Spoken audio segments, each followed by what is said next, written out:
The German invasion of the Soviet Union in June 1941 unfolded against a background of deep geopolitical rivalry and escalating ideological confrontation.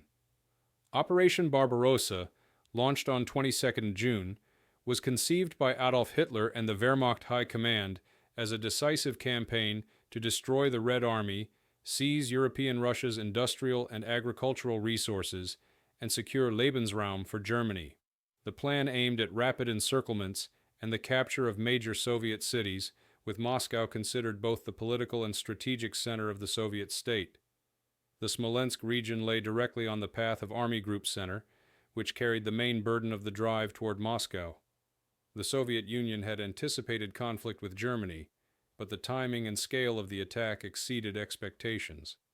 Despite signing the Molotov-Ribbentrop Pact in 1939, Joseph Stalin viewed Hitler's intent. Soviet intelligence produced repeated warnings of a German buildup along the western border, but Stalin hesitated to mobilize fully, fearing provocation. By June 1941, the Red Army had nearly 5 million men under arms, but only about 3 million were positioned in the western military districts. Many units were in transition, re-equipping with new T-34 and KV-1 tanks, but the majority of formations remained understrength and poorly coordinated. Army Group Center, commanded by Field Marshal Fedor von Bock, fielded about 50 divisions, including 9 Panzer and 6 motorized divisions organized into the 2nd Panzer Group under Heinz Guderian and the 3rd Panzer Group under Hermann Hoth. In total, the Germans deployed around 1.3 million men, 2,500 tanks, 10,000 artillery pieces, and 2,500 aircraft against the central sector of the Soviet front. However, Soviet forces were dispersed. Many tanks were obsolete models, such as the BT and T-26, and air units were vulnerable on forward airfields. The fall of Minsk by early July created a massive crisis. The German armored groups executed deep pincer movements, encircling large Soviet formations and capturing or destroying more than 300,000 troops. The rapid collapse of Soviet defenses in Belarus left the road to Smolensk exposed. The German High Command believed that the campaign was proceeding according to schedule, with Moscow within reach in a matter of weeks. Yet the Red Army, though battered, was not destroyed. Reserves were mobilized from the interior, and the Soviet leadership prepared to mount a defense along the Dnieper and Dvina rivers, with Smolensk as the next major barrier. The Smolensk region's importance derived from geography. It stood at the crossroads of the Moscow Highway, the Moscow-Minsk Railway, and the Dnieper River line.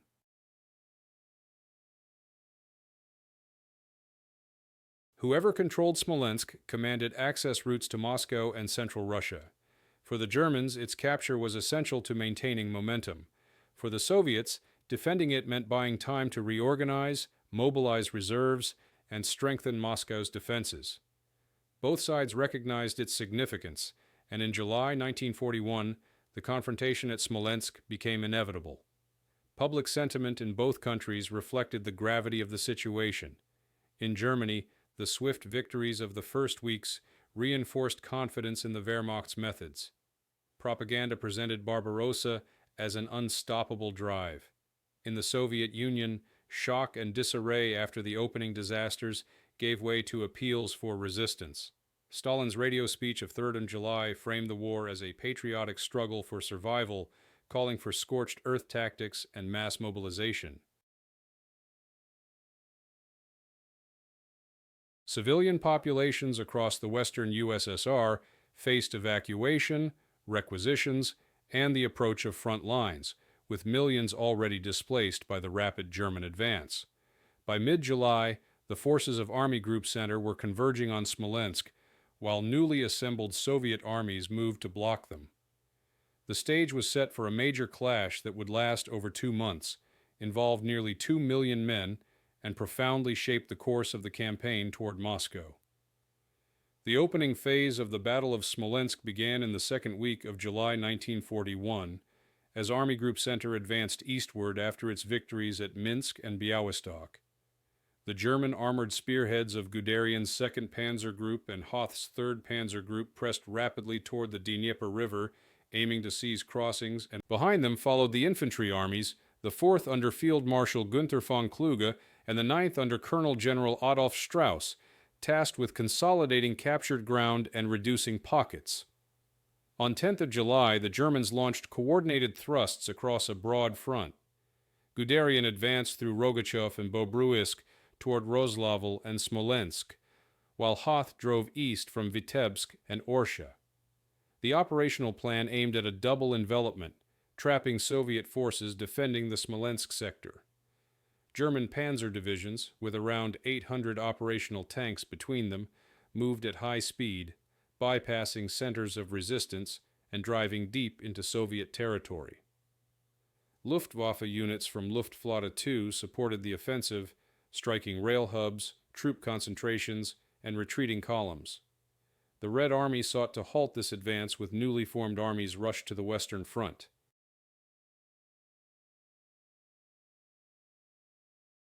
The 16th Army under Lieutenant General Mikhail Lukin, the 19th Army under Lieutenant General Ivan Konev, and the 20th Army under Lieutenant General Pavel Kurochkin were deployed around Smolensk and along the Dnieper line.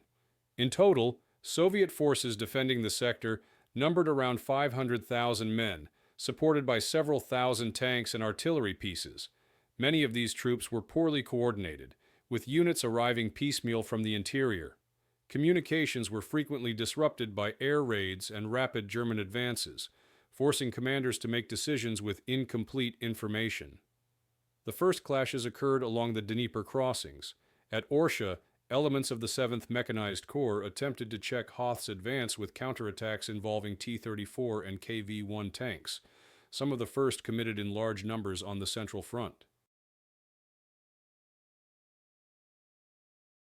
While these tanks proved effective against German anti-tank weapons, they were vulnerable to coordination problems, fuel shortages, and Luftwaffe airstrikes. German panzer divisions managed to secure bridgeheads across the river, pushing Soviet defenders back toward Smolensk. Meanwhile, Guderian's 2nd Panzer Group forced crossings near Mogilev and Rogachev, threatening to encircle Soviet units positioned along the river. The city of Mogilev became a focal point of resistance, where the 13th Army and local militia forces held fortified positions for over 2 weeks. Their defense delayed the German timetable, tying down valuable infantry and artillery units, but the armored spearheads bypassed the strongpoint to maintain momentum toward Smolensk. Civilian populations along the Dnieper experienced immediate upheaval. Villages were evacuated or destroyed in scorched earth operations ordered by Soviet authorities. Rail evacuations attempted to move factories and workers eastward, though many trains were bombed by German aircraft. In occupied areas, civilians faced requisitioning of food and livestock, as well as forced labor.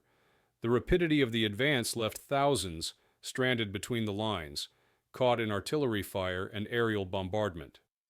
By 15 July, German spearheads had penetrated 250 kilometers beyond their starting positions.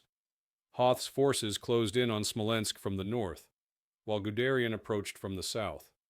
Soviet command under Marshal Semyon Timoshenko attempted to stabilize the front by deploying the 21st and 22nd Armies from the reserve front. However, these formations entered battle under pressure, with incomplete mobilization and insufficient coordination. The opening phase revealed both the strengths and weaknesses of each side.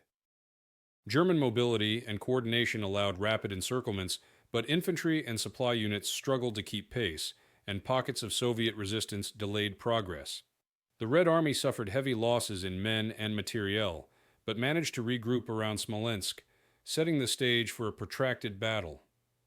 What had begun as another rapid German encirclement operation now threatened to develop into a longer confrontation, with significant implications for the drive toward Moscow.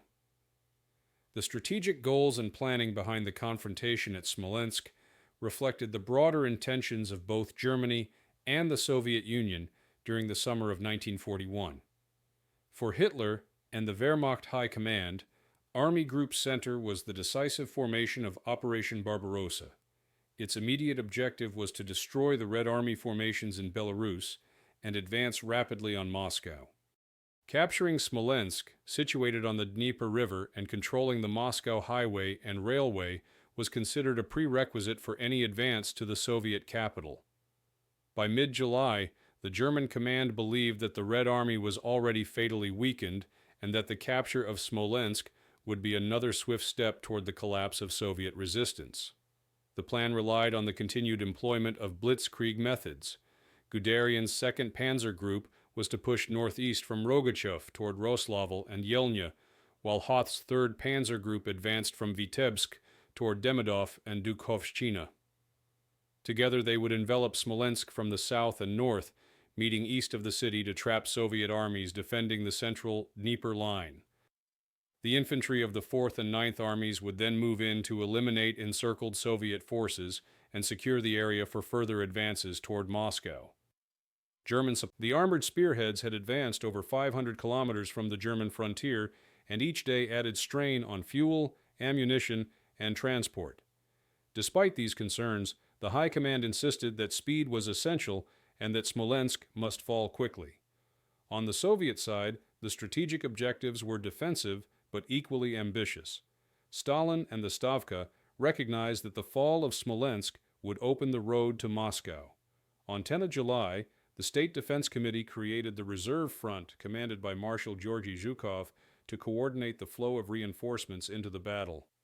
The Western Front under Marshal Semyon Timoshenko and the Central Front under General Fedor Kuznetsov were also directed to hold the line along the Dnieper and counter German breakthroughs. Soviet plans called for the use of newly mobilized armies, including the 16th, 19th, 20th, 21st, and 22nd, Logistics posed severe challenges for both sides. German units depended on supply convoys moving along primitive Soviet roads, which quickly deteriorated under heavy traffic. Fuel shortages began to appear as early as the 2nd week of July, forcing panzers to halt until fuel could be delivered. Soviet logistics faced even greater disruption. Retreating armies abandoned large quantities of materiel, while rail lines were destroyed by Luftwaffe raids. Nevertheless, the Soviet command utilized the rail networks still available east of Smolensk to bring in reinforcements from the Volga and Ural regions. Entire divisions were moved in under emergency schedules, often arriving at the front piecemeal and without full equipment. Both sides also employed propaganda to shape morale. Soviet propaganda emphasized the defense of the gates of Moscow and appealed to patriotism and survival. Posters and radio broadcasts urged civilians to destroy supplies, sabotage German movements, and support the Red Army. This political framing influenced the conduct of the battle, as Soviet units were often ordered to hold positions at all costs, even when encircled. Miscalculations affected planning on both sides. The Germans underestimated the Soviet capacity to generate fresh armies, believing that repeated encirclements had already destroyed the Red Army's reserves. In reality, Soviet mobilization was vast, and new formations continued to appear. The Soviets, in turn, often ordered counterattacks without sufficient preparation or coordination, leading to high casualties and limited results.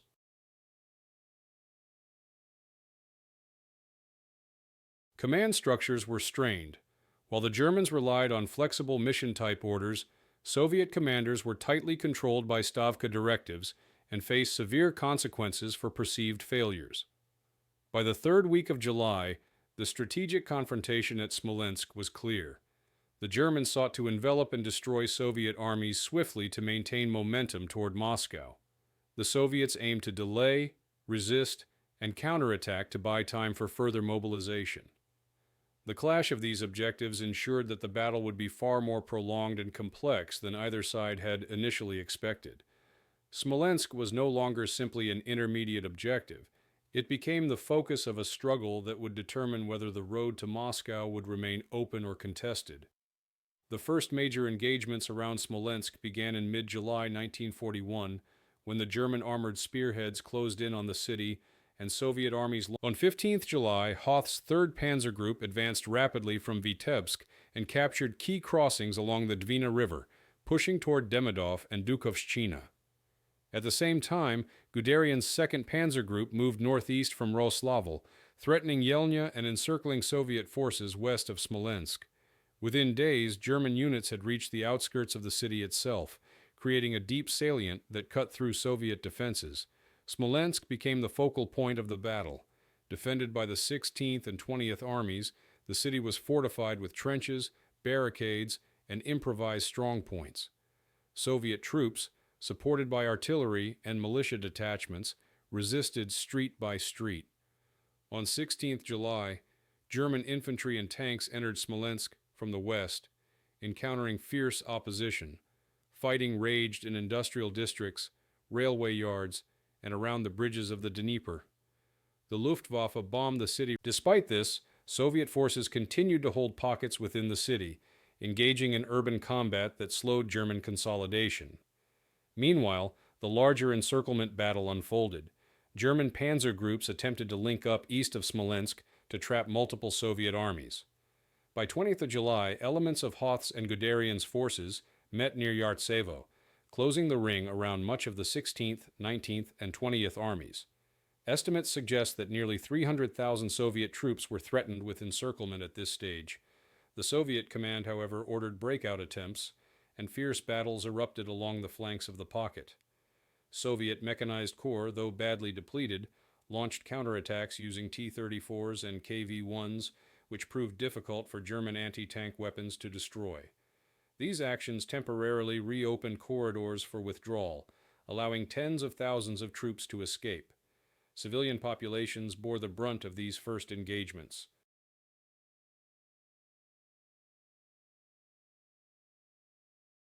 Smolensk's pre-war population of around 150,000 was reduced dramatically as residents fled eastward or hid in cellars during bombardments.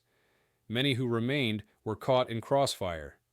German occupation troops imposed requisitions and curfews, while Soviet authorities had already destroyed supplies and factories to deny them to the enemy. Civilians were often used as forced labor to repair roads or clear rubble, experiencing the battle as both destruction and coercion. Morale on both sides reflected the intensity of the fighting. German soldiers, who had expected another rapid encirclement similar to Minsk, encountered determined resistance and mounting casualties. Reports noted frustration at Soviet counterattacks and the resilience of defenders even when surrounded. For Soviet troops, the defense of Smolensk was framed as critical to protecting Moscow, bolstering determination despite heavy losses. Commanders such as Lukin, Konev, and Kurochkin emphasized counteroffensives rather than passive defense, even at great cost. Unexpected outcomes began to shape the course of the battle. The Germans achieved their objective of capturing Smolensk and trapping large Soviet forces, but the encirclement did not produce the decisive destruction intended. Soviet breakouts prevented total annihilation, and significant formations escaped eastward to regroup.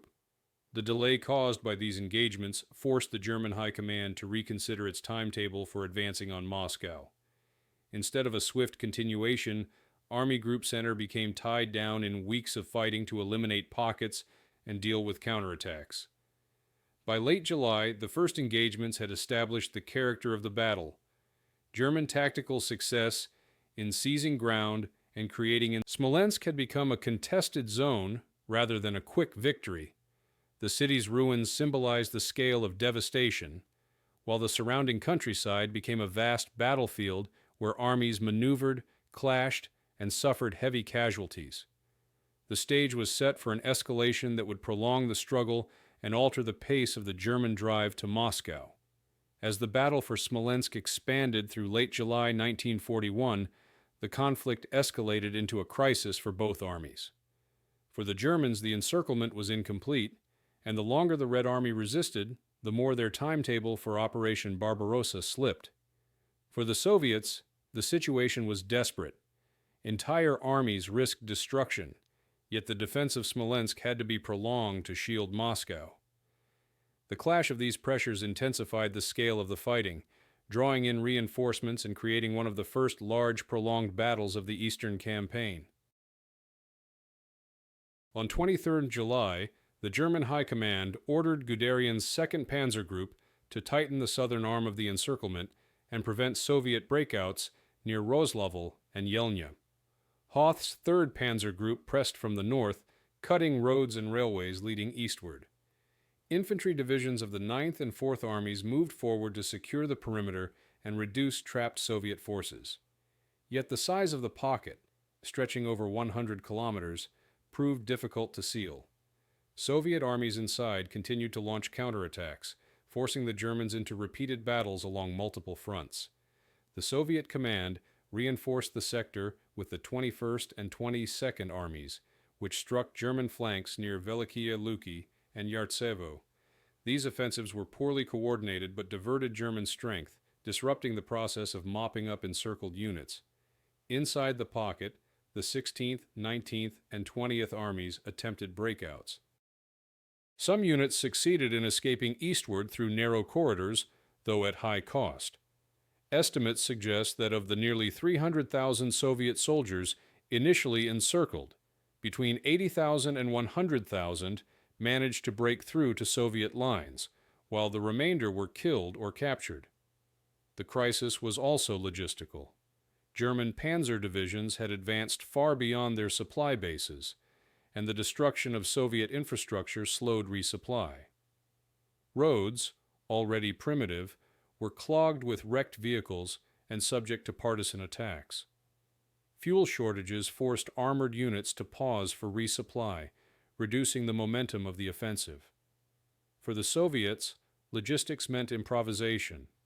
Supplies were scarce, ammunition stocks dwindled, and many units fought with limited artillery support.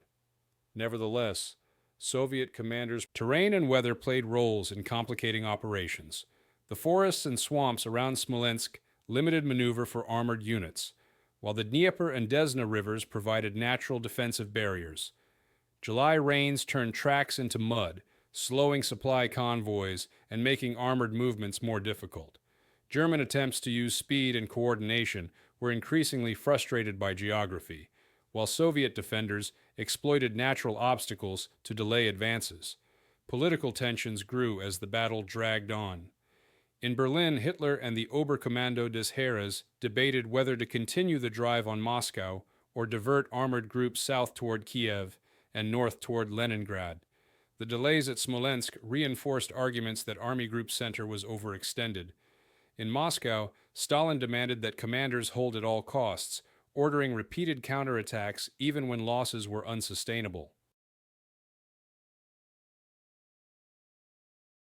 Failure to resist was punished harshly, with arrests and executions of officers accused of retreating without authorization. Civilian suffering intensified during this stage. German occupation policies included mass arrests, forced labor, and reprisals against suspected partisans. Entire villages were destroyed in the fighting or burned in retaliation. Civilians who had not fled east faced shortages of food, shelter, and medical care. In Smolensk itself, much of the population endured bombardments and street fighting, while others were deported to labor camps or executed. By the end of July, both sides faced crises of morale. German troops, who had expected another swift encirclement, were now engaged in exhausting battles against forces that refused to collapse. Soviet soldiers, though suffering immense casualties, drew morale from orders to defend Moscow's approaches and from the knowledge that reinforcements were arriving. Reports from the front described the ferocity of combat, with entire divisions reduced to remnants, but continuing to resist. The escalation at Smolensk marked a turning point in perception. The Germans still held the initiative, but the Soviet capacity to resist and regroup was stronger than expected. What had begun as an operation intended to destroy Soviet forces in weeks had become a prolonged confrontation lasting over 2 months. The crisis phase revealed the scale of losses required to hold even temporary ground and foreshadowed the protracted war of attrition that Operation Barbarossa would become. The peak of the Battle of Smolensk unfolded between late July and mid-August 1941, when both sides committed their largest forces to decisive operations. At this stage, nearly 1 million German and Soviet troops were concentrated in the region, with fighting stretching across a front more than 400 kilometers wide. The city of Smolensk itself, much of it in ruins, remained under German control after mid-July, but the surrounding areas became a battleground where Soviet armies launched large counteroffensives and German forces struggled to consolidate their gains. German command sought to complete the destruction of encircled Soviet armies and restore momentum toward Moscow. Infantry divisions of the 4th and 9th Armies pressed to reduce pockets west and east of Smolensk, while Guderian's 2nd Panzer Group and Hoth's 3rd Panzer Group were ordered to push deeper east. At the same time, Army Group Center's supply system was reaching breaking point. By early August, some panzer divisions reported fewer than 50 operational tanks due to combat losses and mechanical breakdown.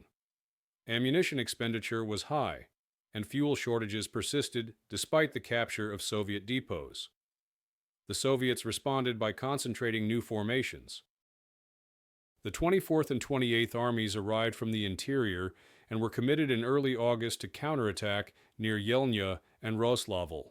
At Yelnya, Soviet forces mounted one of their first coordinated offensives of the war, striking German positions held by the 10th Panzer Division and elements of the 137th Infantry Division.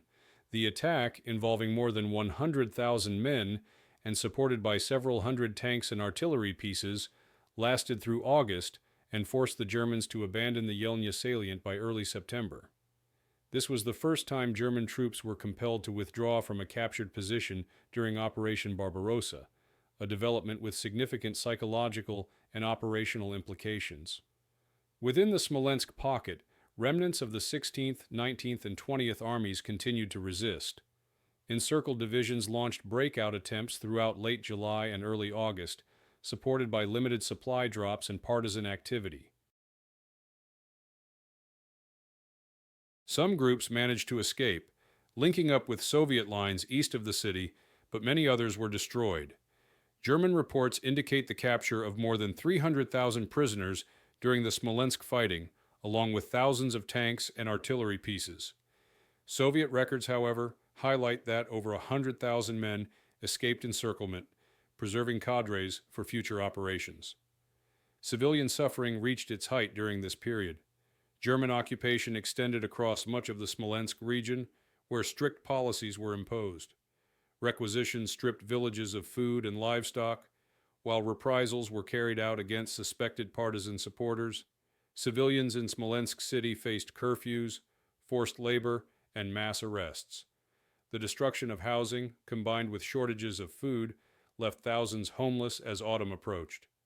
For many, the peak of the battle meant not only military devastation, but also the collapse of social and economic life. The Luftwaffe and Soviet Air Force both operated intensively during the peak of the campaign. German aircraft maintained superiority, conducting bombing raids on Soviet rear areas and rail lines, while Soviet pilots mounted increasingly determined resistance. In August, more than 500 sorties were flown by the Soviet Air Force in the Smolensk sector, though losses were heavy. The presence of air combat added to the strain on logistics and morale for both armies. High command decisions during this stage were critical. In Berlin, Hitler intervened directly in operational planning, ordering Army Group Center to pause the advance toward Moscow and redirect armored groups to assist in operations against Kiev and Leningrad. This decision, announced in late August, reflected both the delays at Smolensk and the assessment that Soviet resistance was stronger than anticipated. In Moscow, Stalin and the Stavka emphasized continued counterattacks, even at the cost of massive casualties, to demonstrate that the Red Army could still challenge German forces. By mid-August, the Battle of Smolensk reached its climax. The Germans controlled the city and much of the surrounding region, but Soviet armies had preserved significant forces, launched successful counterattacks at Yelnya, and forced the Germans into costly battles of attrition. The peak of the campaign revealed the limitations of German blitzkrieg methods when confronted with vast distances, logistical difficulties, and an opponent willing to sustain enormous losses. At the same time, it showed the Soviet Union's capacity to mobilize fresh armies continuously, ensuring that even heavy defeats did not translate into total collapse. As the Battle of Smolensk dragged into its seventh and eighth weeks, the character of the fighting shifted from rapid offensives to stubborn resistance and adaptation. Both sides had already endured enormous casualties and equipment losses, but neither could afford to disengage. For the Germans, the task was to consolidate control over Smolensk and clear remaining Soviet forces from surrounding pockets while preserving strength for future operations. For the Soviets, the priority was to maintain pressure, prevent the Germans from regrouping, and buy time for further mobilization east of Moscow. The Red Army began to adapt its tactics in response to earlier defeats. Having learned from failed frontal counterattacks, Soviet commanders increasingly relied on coordinated strikes supported by concentrated artillery. At Yelnya, the 24th and 43rd Armies, under General Konstantin Rakutin, organized repeated assaults in late August, with artillery preparation followed by combined infantry and tank advances. Though losses were still high, these operations demonstrated improved coordination compared to the chaotic attacks of July. The Yelnya offensive eventually compelled the Germans to withdraw from the salient, marking the first time Soviet forces successfully recaptured significant ground since the beginning of Barbarossa. Partisan activity also began to play a role.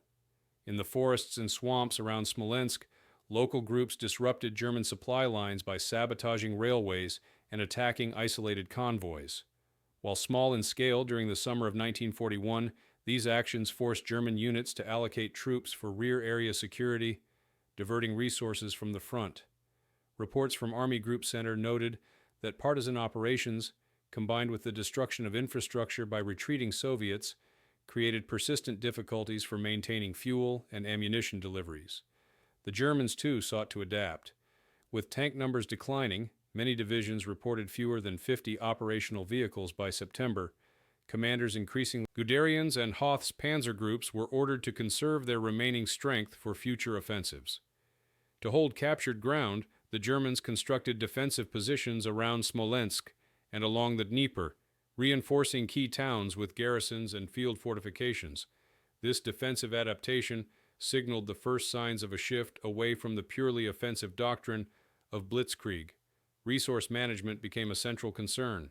German supply columns extended hundreds of kilometers back to depots in Poland and East Prussia. Horses were increasingly used to move supplies where motor transport failed, but this slowed delivery. Fuel shortages meant that armored units often remained stationary for days, while infantry bore the brunt of combat. The Soviets, despite catastrophic losses of equipment, drew replacements from mobilization centers in the Urals and Siberia.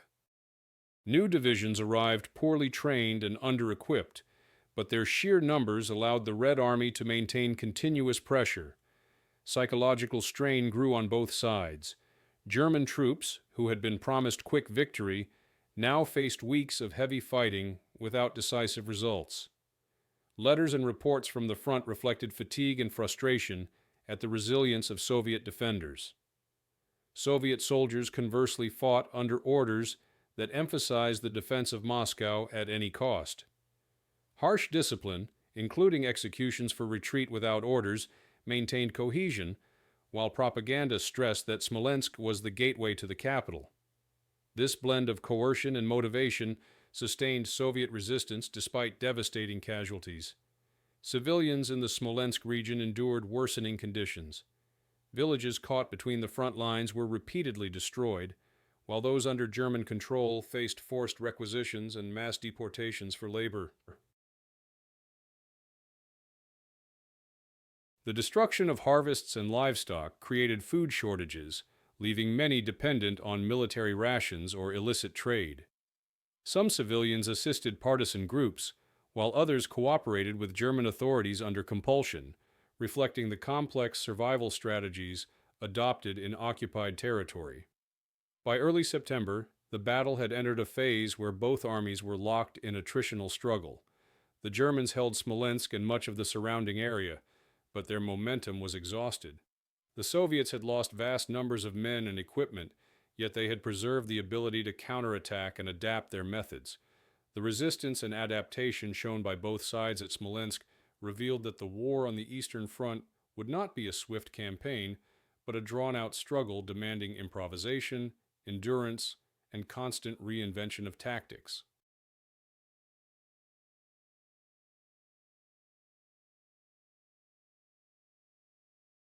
The turning point of the Smolensk campaign emerged in late August and early September 1941, when the Germans realized that their initial plans for a rapid advance toward Moscow had been irreparably delayed.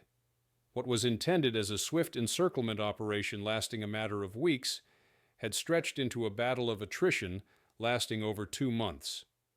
The outcome at Smolensk demonstrated both the resilience of Soviet forces and the logistical limitations of the Wehrmacht, shifting the momentum of Operation Barbarossa from rapid conquest to protracted struggle.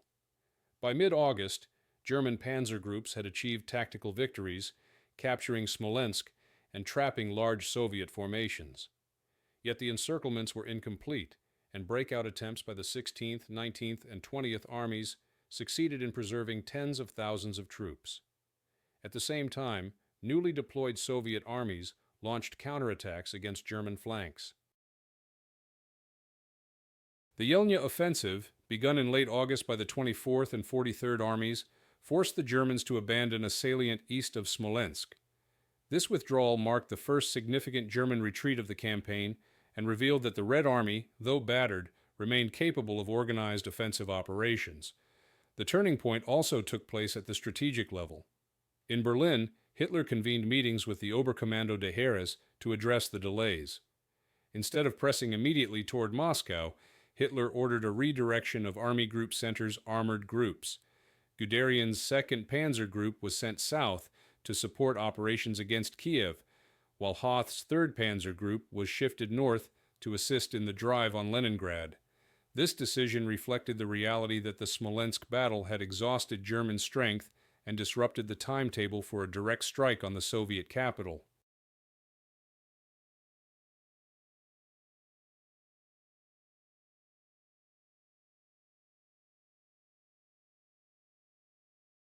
The operational focus shifted away from Moscow temporarily, a change that had profound consequences for the campaign.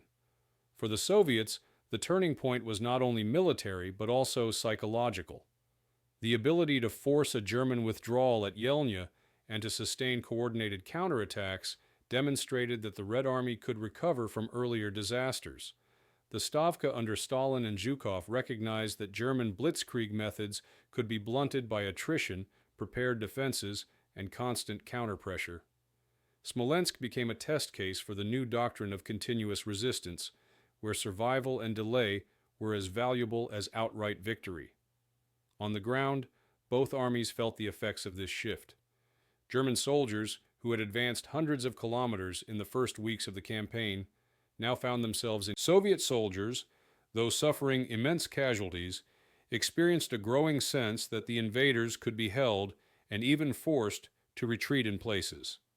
This perception was reinforced by the arrival of fresh reinforcements from the Urals and Siberia, which demonstrated the Soviet Union's capacity to replenish its armies despite catastrophic losses. Civilians in the Smolensk region also recognized the change in momentum. While much of the area remained under German occupation, the slowing of the advance provided time for more evacuations eastward and for partisan networks to expand. Reports indicated that German requisitioning and reprisals hardened civilian resistance, feeding the growth of partisan warfare that would increasingly disrupt German rear areas in subsequent months. The consequences of the turning point were immediate and far-reaching. The Germans failed to eliminate Soviet resistance west of Moscow, and the delay at Smolensk consumed the summer weeks when rapid advance was still possible. By the time planning for Operation Typhoon, the assault on Moscow, resumed in September, the strategic situation had changed. The Red Army had stabilized its front lines, reinforced its defenses, and prepared new armies for the defense of the capital. The momentum of Barbarossa was no longer unchecked. It now faced organized, determined opposition.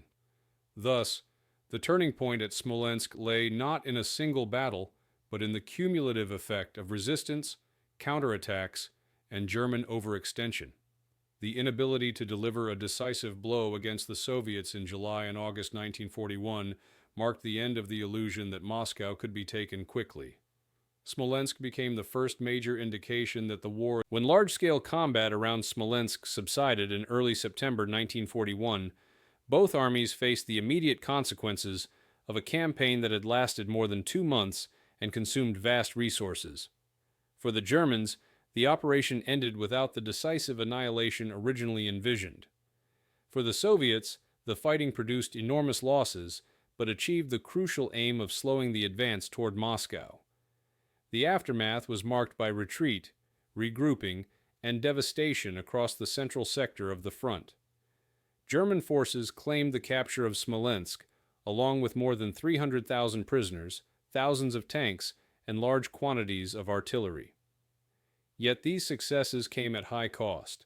By September, many panzer divisions reported fewer than 50 operational tanks, while infantry divisions had lost tens of thousands of men. The Wehrmacht's logistical network was overstretched, with supply columns moving hundreds. The necessity of diverting armored groups north and south revealed that Army Group Center could no longer press directly toward Moscow without pause.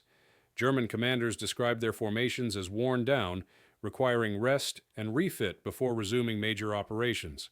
The Soviet Union endured catastrophic casualties during the battle. Estimates indicate that between 500,000 and 700,000 men were killed, wounded, or captured in the Smolensk fighting, representing several entire armies. Thousands of tanks and artillery pieces were lost, including many of the new T-34 and KV-1 models. Yet despite these losses, the Red Army retained the ability to fight. More than 100,000 troops escaped encirclement and withdrew eastward, where they were reconstituted into new formations. At the same time, additional armies were mobilized from the Volga, Siberia, and Central Asia, ensuring that the defense of Moscow, Smolensk city, once home to about 150,000 people, was heavily damaged by bombardment and street fighting. Many buildings lay in ruins, and large parts of the population had been killed, displaced, or deported. German occupation authorities imposed strict control.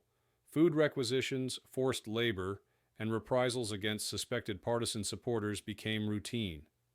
Villages across the region were devastated, with harvests destroyed, livestock seized, and infrastructure ruined. The humanitarian crisis deepened as autumn approached, leaving civilians with little shelter or resources.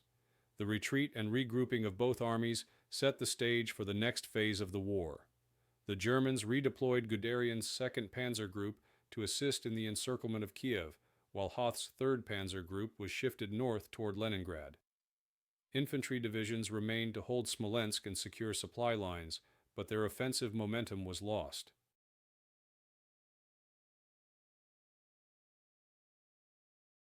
In the Soviet camp, the Stavka ordered the construction of new defensive lines closer to Moscow, with fortifications established around Vyazma and Mozhaisk. The escape of experienced cadres from the Smolensk encirclements meant that these new positions were manned by veterans as well as recruits. Internationally, the aftermath of Smolensk altered perceptions of the campaign. German propaganda emphasized the destruction of Soviet armies and the capture of vast territories, presenting the battle as another triumph. However, Allied observers noted the length of the struggle and the fact that the Red Army had not collapsed. In London and Washington, this reinforced the belief that the Soviet Union could sustain resistance, influencing decisions on providing material support. For the Soviet leadership, the outcome was framed as a defensive success. Stalin and the Stavka highlighted the Yelnya counteroffensive and the forced German withdrawal from the salient as signs of resilience. The heavy casualties were acknowledged but presented as necessary sacrifices to protect Moscow. The message to the Soviet population was that the enemy could be resisted even after severe defeats. By the close of September 1941, the Smolensk battle had ended in exhaustion rather than resolution. German troops occupied the region, but their advance timetable was broken. Soviet forces had been mauled, yet their defense had bought critical weeks for mobilization. The immediate aftermath was one of devastation: ruined cities, shattered armies, and civilians facing occupation. But in strategic terms, Smolensk had delayed the Wehrmacht's drive on Moscow, ensuring that the decisive battle for the Soviet capital would occur under very different conditions. The legacy of the Battle of Smolensk in 1941 lies in its role as the first major indication that the German invasion of the Soviet Union would not be the swift, decisive campaign envisioned by Operation Barbarossa. Although the Wehrmacht achieved significant territorial gains, captured Smolensk, and claimed hundreds of thousands of prisoners, the prolonged fighting revealed fundamental limitations in German strategy. Instead of clearing the path to Moscow in a matter of weeks, Army Group Center was delayed for more than 2 months, consuming men, fuel, and equipment at levels that could not easily be replaced. From a military perspective, Smolensk demonstrated the capacity of the Red Army to recover from catastrophic defeats and to adapt to German operational methods. Despite losing over 500,000 men in casualties and prisoners, Soviet forces mounted coordinated counterattacks at Yelnya and elsewhere, forcing the first German withdrawals of the campaign. The arrival of fresh armies from the interior and the escape of tens of thousands from encirclements meant that the Soviets preserved a fighting core. This resilience disrupted German assumptions that successive encirclements would eliminate Soviet resistance. The battle thus shifted German planning, leading Hitler to divert armored groups to other fronts rather than commit immediately to the drive on Moscow. The consequences for civilians were long-lasting. Smolensk and surrounding towns were devastated, with much of their infrastructure destroyed. Under German occupation, civilians endured requisitions, deportations for labor, and reprisals against resistance. Entire villages were burned, and the agricultural base of the region was crippled. These policies deepened local hostility, and for the people of the Smolensk region, the battle marked the beginning of years of harsh occupation and survival under conditions of scarcity and repression. In the broader strategic picture, the battle influenced both German and Soviet approaches to the war. For Germany, the failure to annihilate Soviet forces at Smolensk undermined confidence in the feasibility of rapid victory. The pause after Smolensk, combined with the diversion of armored groups to Kiev and Leningrad, delayed Operation Typhoon, the final push for Moscow, until October. This postponement proved critical, as the late start meant that the German assault on the Soviet capital coincided with autumn rains and the onset of winter, conditions that severely hampered mobility. For the Soviet Union, Smolensk became a symbol of resistance.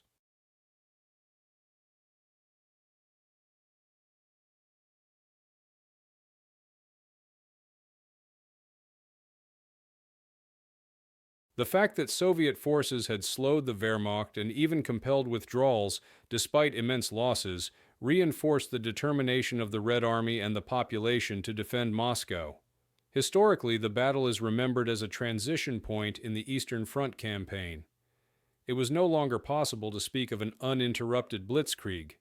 Instead, Smolensk revealed that the war would be long and attritional.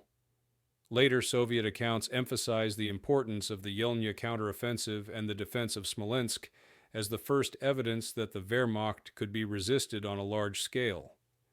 German military historians, in contrast, often pointed to the battle as a moment when strategic opportunity was lost, arguing that the delays and diversions prevented a timely assault on Moscow.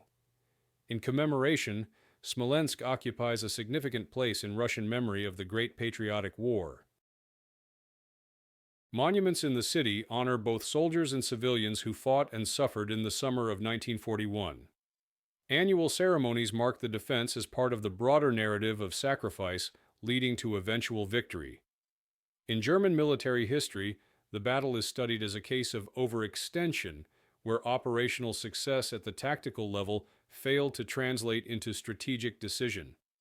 The enduring significance of Smolensk lies in its dual legacy. For Germany, it exposed the limits of blitzkrieg against a vast, resilient opponent. For the Soviet Union, it provided time to strengthen defenses and demonstrated that the Red Army could adapt and fight back. The summer campaign of 1941 ended not with the fall of Moscow, but with the realization that the path to the Soviet capital would be far more costly and contested than anticipated.